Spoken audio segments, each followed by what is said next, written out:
A study called Fit and Tipsy was published in a leading sports medicine journal in early 2022. Researchers found a surprising relationship between people's levels of exercise and alcohol consumption. Essentially, they found that higher fitness levels were often linked with drinking more booze. It's strange to think that people who generally take better care of their physical health by going to the gym or playing sports would also drink more, given the well-known adverse effects of alcohol on health. Though maybe it's not so strange when you imagine football tailgates or weekend baseball tournaments. Maybe you've seen this kind of contradictory behavior in other places as well. The coupon cutter who takes exorbitant vacations, or the dedicated recycler who drives a gas guzzler. In this episode, we look at a phenomenon that can set us up to behave better or worse in the future. And I'll speak with University of Miami marketing professor Uzma about the pitfalls of good behaviors when they empower bad ones.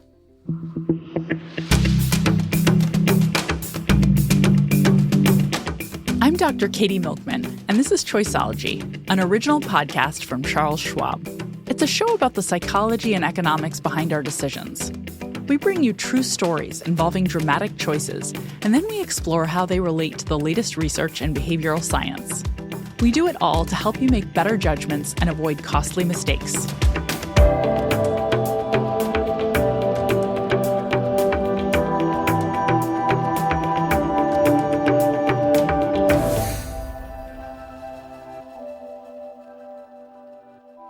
This is Gustav.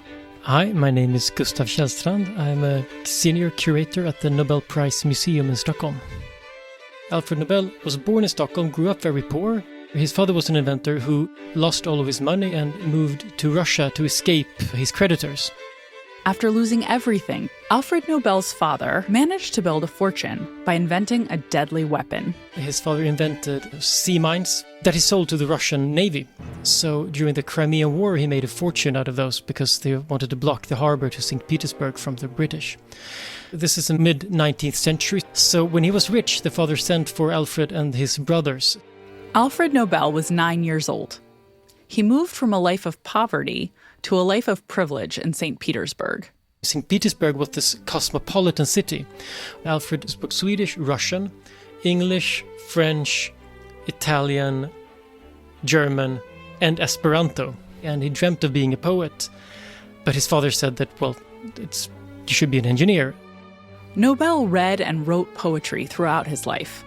But he heeded his father's advice and pursued a more technical career.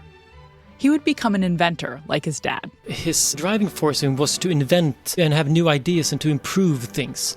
He set his sights on improving the utility and practicality of a certain explosive. Nitroglycerin. Nitroglycerin was a powerful explosive that was much more powerful than gunpowder, but the problem is that it's difficult to get it to explode when you want to. If you leave it lying around, it'll be unstable and then it will explode. It was dangerous to make. It was also dangerous to transport because it's unstable, so it got a really bad reputation even from the start when he started manufacturing nitroglycerin in Stockholm. The first factory right in the middle of Stockholm blew up, killed a lot of people. One of them was one of Alfred Nobel's brothers, so they were forced to manufacture it outside of Stockholm after that. And when you shipped the nitroglycerin, very often the ships, when they arrived at their ports, the nitroglycerin would explode. So it got a bad reputation and it was almost useless. And Alfred Nobel then got the idea, okay, so I have to make this more useful, I have to make this better and safer. And that's how he came up with the idea for dynamite, because dynamite is basically nitroglycerin, this liquid, very unstable explosive, mixed with some absorbent material to make it into a solid, which made it much safer to use. You could just light it with a fuse, then it would explode when the fuse had burned down and so on. So it became much safer. Dynamite became the new standard explosive in construction. Everyone wanted to use it. And Nobel built factories in countries around the world to capitalize on this demand. He wasn't one of these inventors who make an invention and then someone else makes a business, or he wasn't employed by someone. He invented dynamite and then he created the different companies that sold dynamite. So even though there were other people involved, he was the one getting rich from dynamite. So inventing dynamite changed Nobel's life. It changed everything. It was a really good product, and it made him rich. He was, well, more or less constantly traveling. He had factories in all different continents. Victor Hugo, the French writer, called him Europe's richest vagabond. Nobel's invention was an extremely useful industrial product and a huge financial success. But some people began to use dynamite for more nefarious things. Dynamite during the late 19th century was really the weapon of choice of terrorists. The big thing that people were scared of when it came to terrorism in the late 19th century were anarchists. Anarchists killed at least one Tsar in Russia. They killed one empress in Austria-Hungary. President McKinley in the United States was murdered by an anarchist. In Paris, during a trial of terrorists who had thrown dynamite in the theater, killing a lot of people, the judges talked about him belonging to a dynamite club. That's sort of the nickname that they gave to this terrorist activity. So dynamite was known for something really scary at the time, basically. You can't really blame Nobel for the fact that some used dynamite for violence. But it was a side effect of his invention.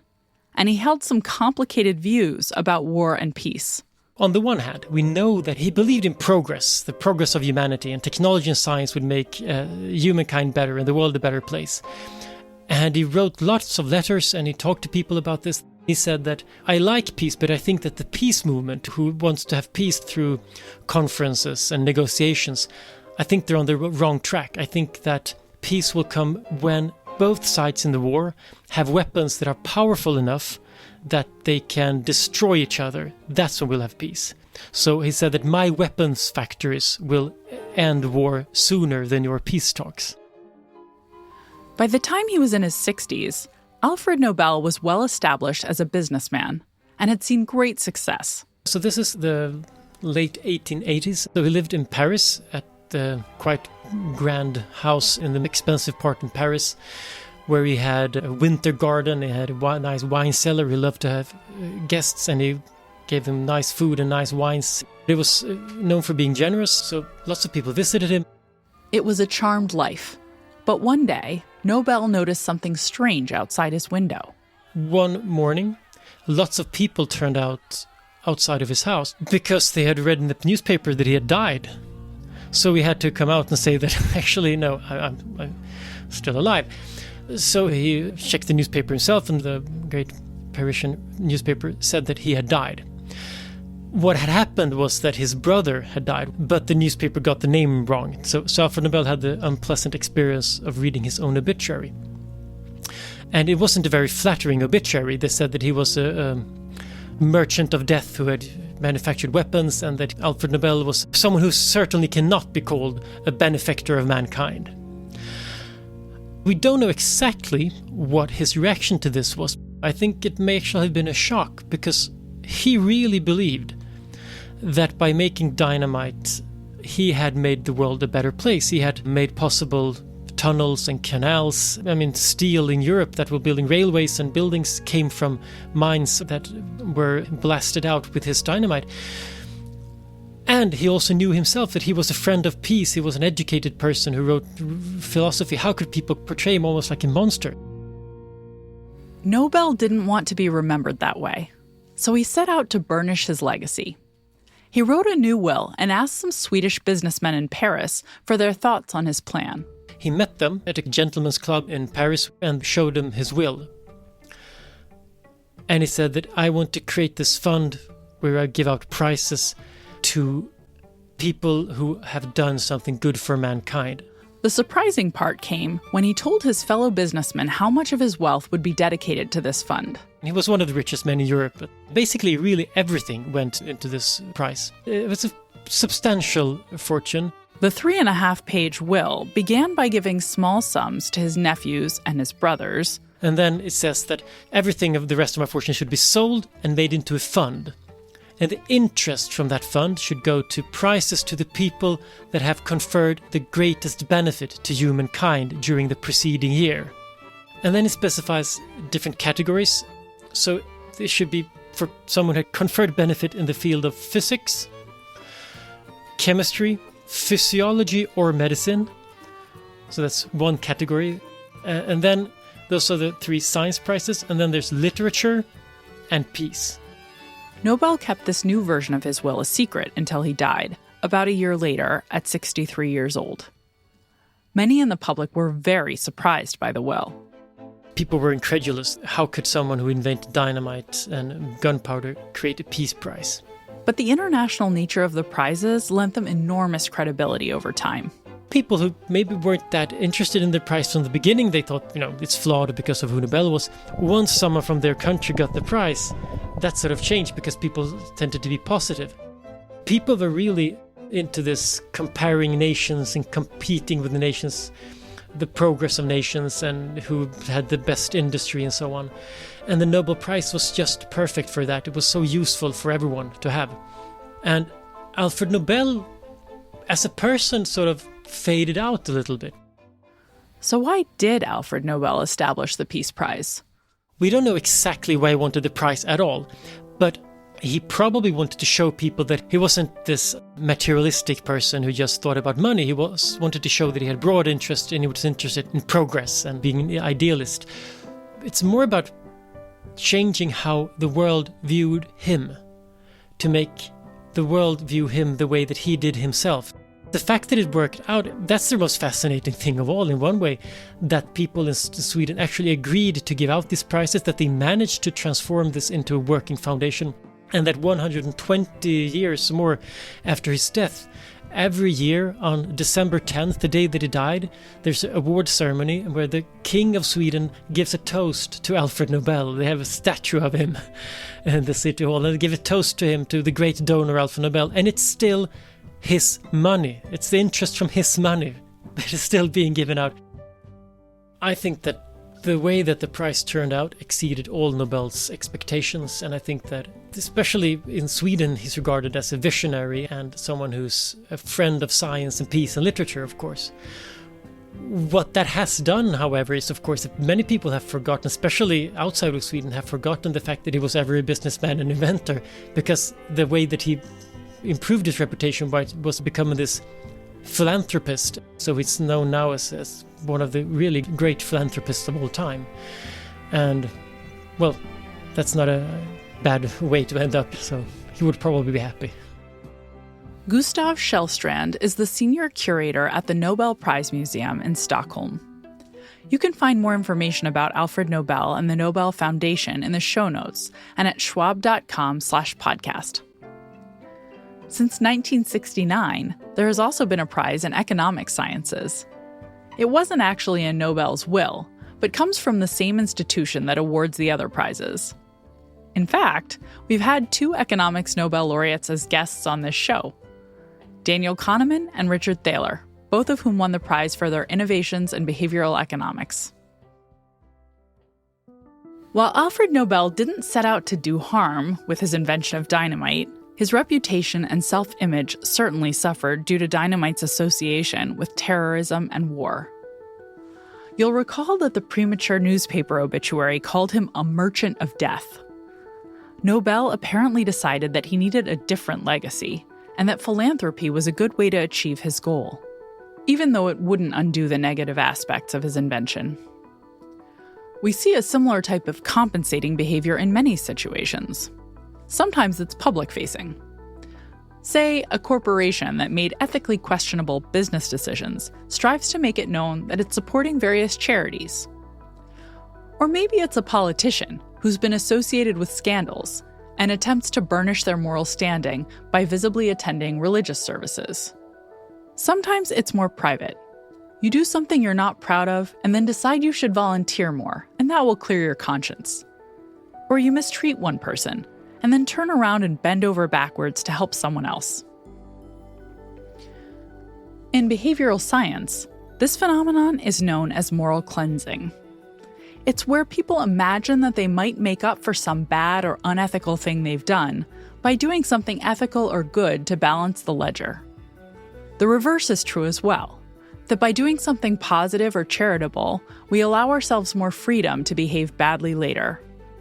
This is known as moral licensing. Uzma is an expert on moral cleansing, moral licensing, and the related licensing effect.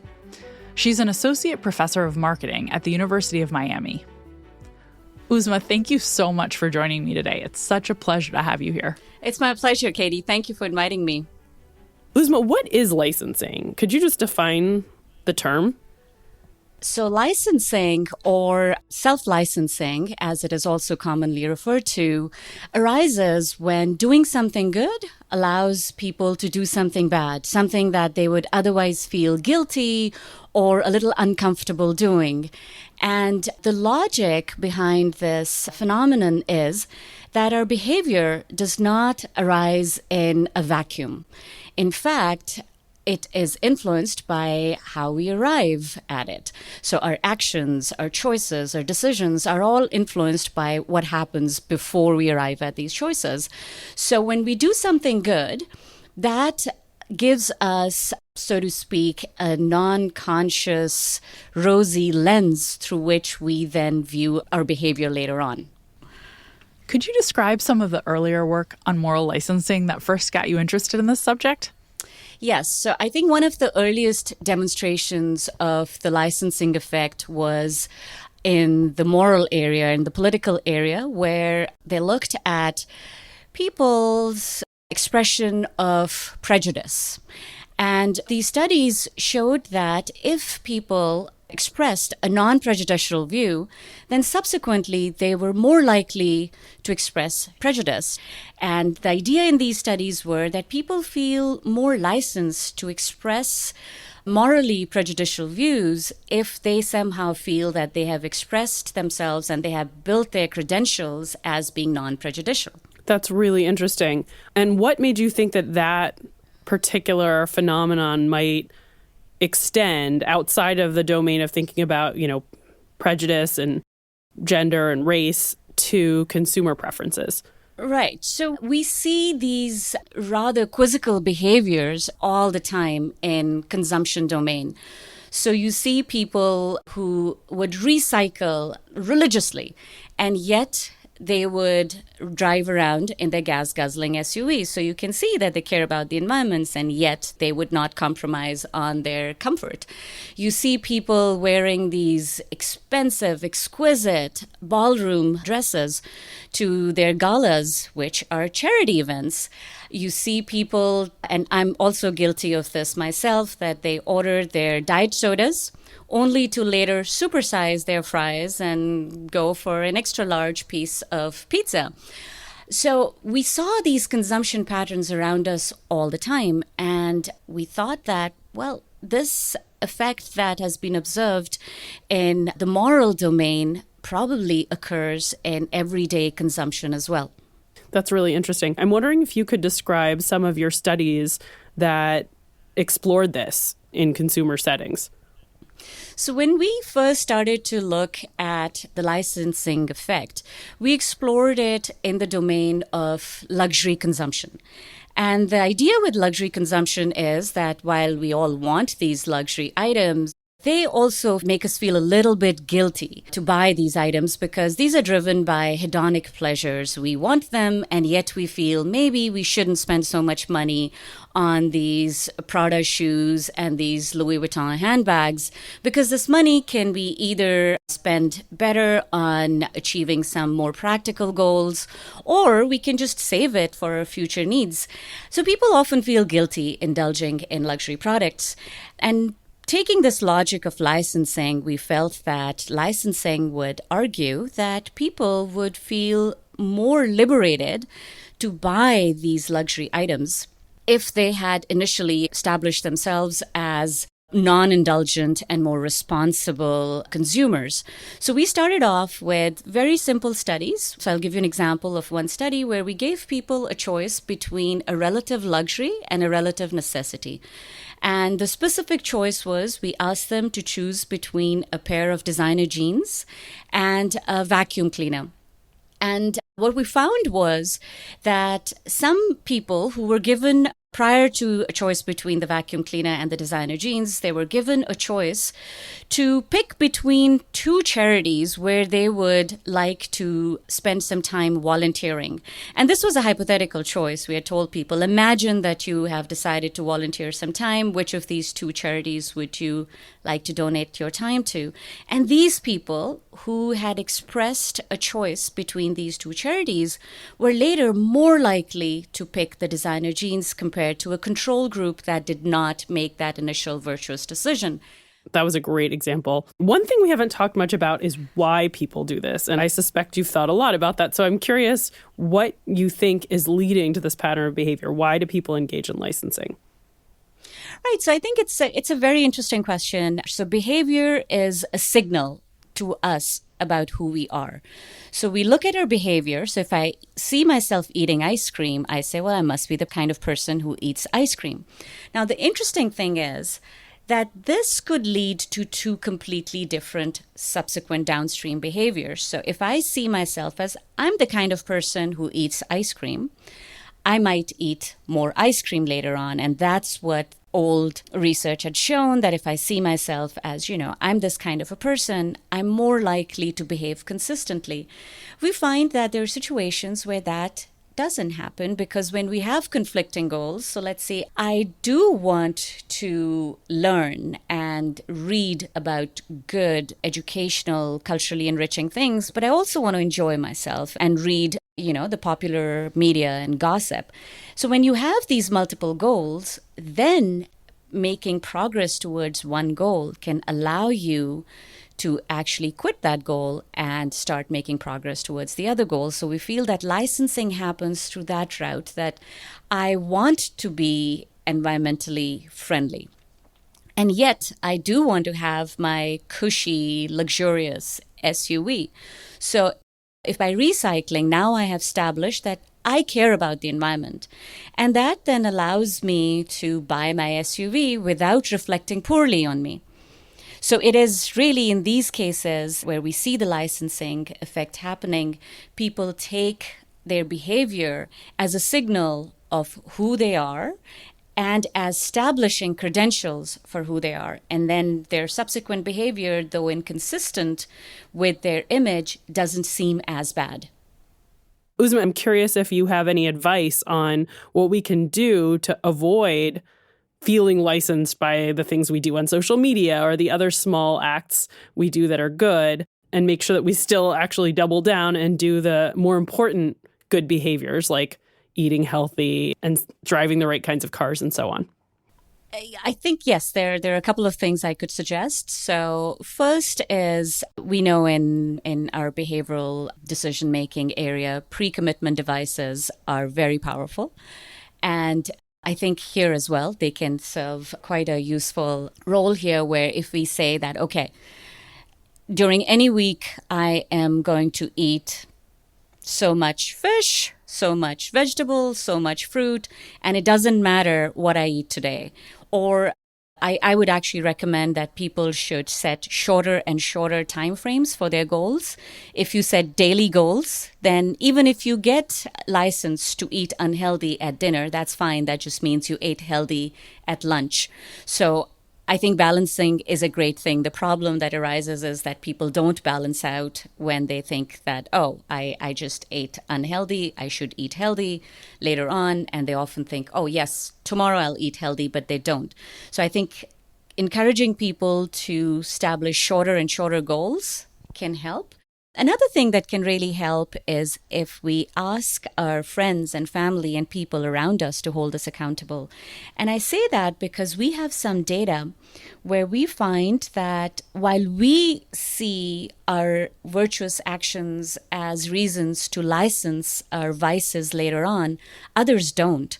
So in fact, in some studies, we find that if others observe you doing something virtuous, they expect consistency from you. They will raise the demands of virtue on you.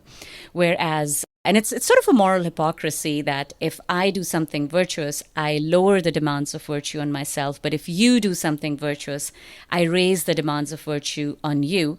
But this moral hypocrisy can also help us if we ask others to hold us accountable to our goals. I'm curious if this research has changed your own decisions at all. In some areas, yes. In others, no. I still get my Diet Coke and my supersized fries. And I know what I'm doing, which just means that for the next week, I would try to stay away from fast food. And I know that it just makes me feel better instead of just going with a regular Coke. But in other areas, it has made me quite cognizant of the fact that, look, I just did something good here or something virtuous here, and who am I kidding? This is not enough. So I think it has made me more consistent as a person. And this is also something we found in our data, that it seems to be more of an unconscious effect. If people become conscious of it, they can correct for it. That's really interesting. Uzma, how would you say this all relates to self-control and people's challenges with self-control? I think it relates to self-control directly, and also to ourselves not being any one self all the time. So we have one self that is now, and then our future self is different, and preferences of the future self are very different than the preferences of the current self. In our studies, people always say, well, yes, in future, I'm going to watch the documentaries. I'm going to eat healthy. In future, I'm going to have my plain fat-free yogurt. But right now, my preference is to go for that cookie and to watch Ocean's 11. And this is a struggle that the self has to balance between the preferences of the current self and the preferences of the future self. And we want to make sure that the wants of the current self are balanced out by what the future self should be doing. And licensing is just a tool through which we allow our current self to not feel bad about letting that future self down. Uzma, thank you so much. This was really, really interesting. Thank you for having me, Katie. It was so fun talking to you. Uzma Khan is an associate professor of marketing at the University of Miami. She's an expert on consumer behavior, marketing management, and decision-making. You can find links to her research in the show notes and at schwab.com/podcast.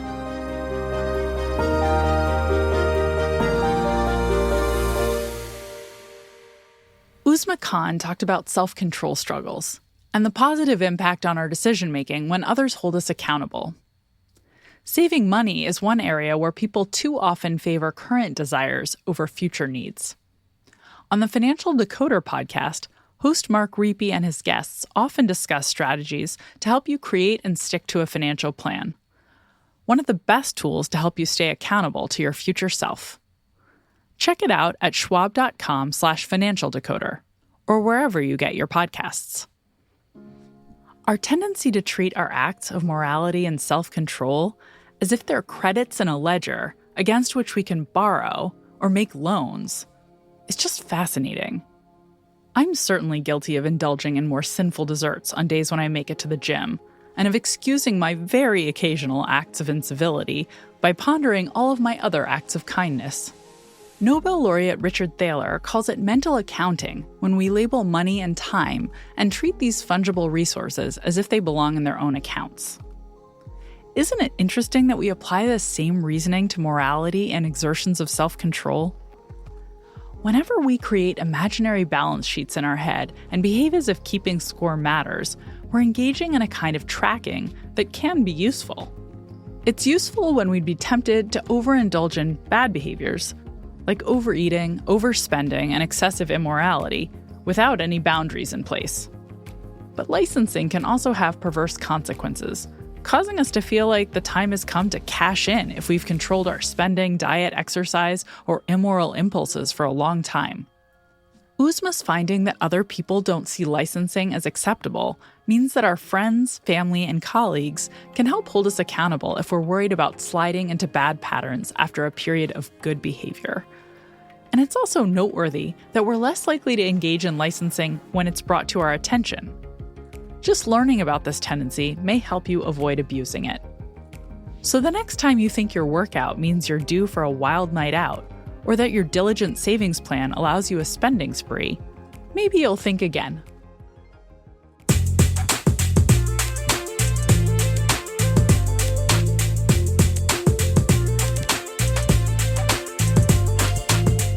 You've been listening to Choiceology, an original podcast from Charles Schwab. If you've enjoyed the show, we'd be really grateful if you'd leave us a review on Apple Podcasts. You can also follow us for free in your favorite podcasting app.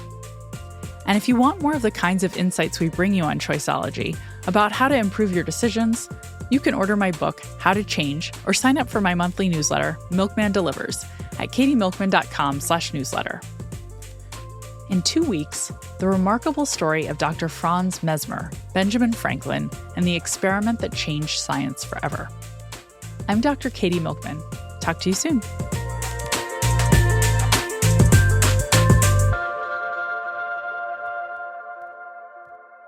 For important disclosures, see the show notes or visit schwab.com/podcast.